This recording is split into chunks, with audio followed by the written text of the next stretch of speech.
दोस्तों आज हम समझते हैं इक्विटी। दोस्तों इससे पहले मैं आपको ये बताना चाहता हूँ आज की क्लास से पहले कि अगर आज की क्लास आपने अच्छे से समझ ली तो बैलेंस शीट को समझना कोई बड़ी बात नहीं है आपके लिए। बैलेंस शीट को आप बहुत आसानी से और बहुत अच्छे से समझ जाओगे। तो इक्विटी का मतलब होता है बिजनेस के अंदर मालिक का कितना हिस्सा है। अब आप सोचोगे कि बिजनेस में मालिक का ही तो हिस्सा होता है और किसका होता, नहीं। सपोज करो आपने एक बिजनेस स्टार्ट किया, उस बिजनेस के अंदर आप 100 रुपये आप लेके आए और 50 रुपये का आपने बैंक से लोन लिया। अब उस बिजनेस के अंदर टोटल पैसे कितने हैं? उस बिजनेस में टोटल पैसे हैं 150 रुपये।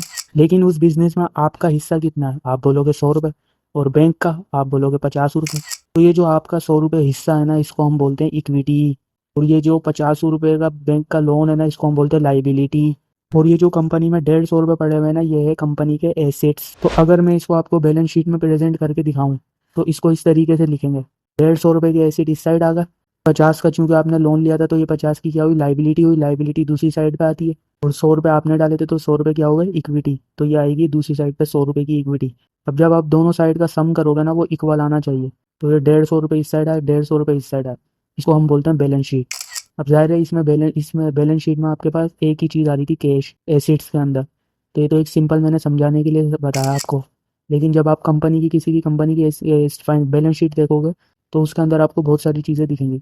अब इसी अगली क्लास के अंदर हम लकी सीमेंट की बैलेंस शीट को इसी तरह डिटेल में रीड करते हैं।